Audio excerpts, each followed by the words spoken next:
In a bold and historic move, French President Emmanuel Macron has announced that France will formally recognize a Palestinian state in September, becoming the first Western permanent member of the United Nations Security Council to do so.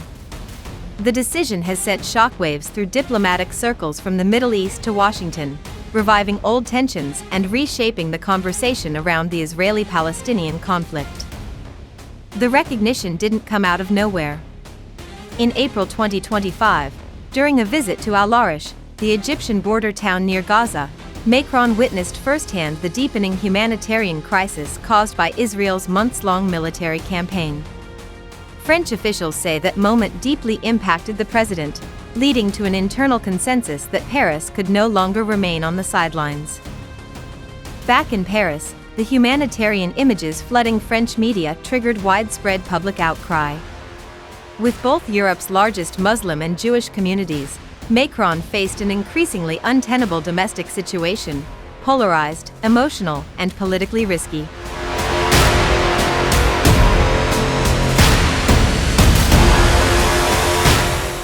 Working behind the scenes with Saudi Arabia, he drafted a comprehensive diplomatic initiative, a coordinated recognition of Palestinian statehood by France, the United Kingdom, and Canada, paired with a push for Arab states to adopt a softer stance toward Israel at a planned UN conference on a two-state solution in September.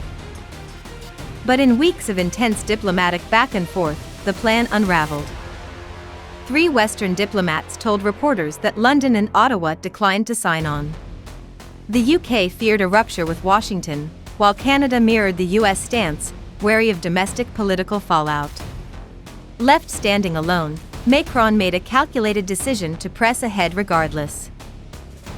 As one French diplomat put it, "It became increasingly apparent that we could not wait to get partners on board." Inside France, Macron was under rising political and societal pressure. Footage of flattened neighborhoods in Gaza, injured children, and desperate families amplified calls from civil society and opposition leaders for Paris to act. Yet Macron's government was walking a tightrope. France has long championed a two-state solution, but its political landscape is sharply divided. With far-right parties gaining ground, and left-wing coalitions criticizing what they called Macron's diplomatic dithering, the president needed a statement move.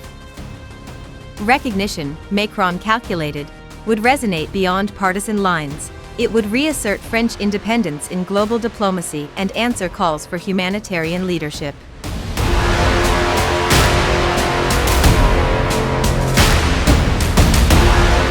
Israel condemned France's decision, calling it a reward for terrorism and an insult to the victims of the October 7, 2023 Hamas attack that killed over 1,000 Israelis and sparked the current war in Gaza.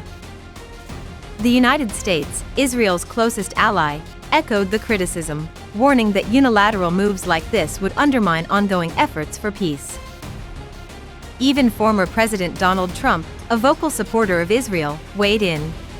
Well, that's what he does. I mean, that's fine if he does that. That's up to him. It's not up to me. I'm with the United States. I'm not with France.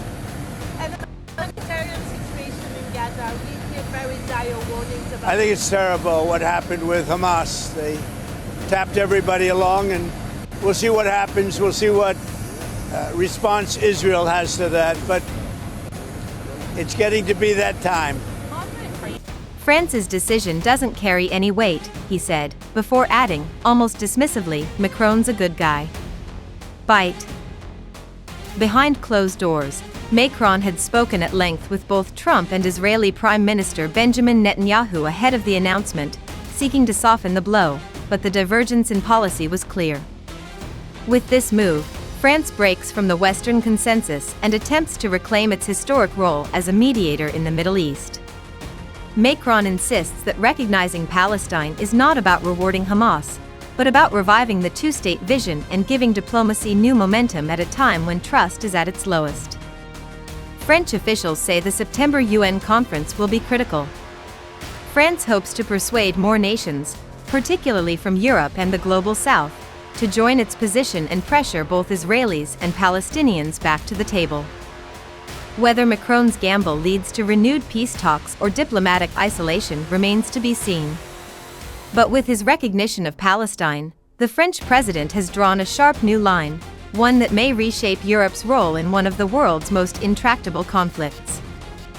This is a story still unfolding, one with regional stakes, global implications, and deeply human consequences.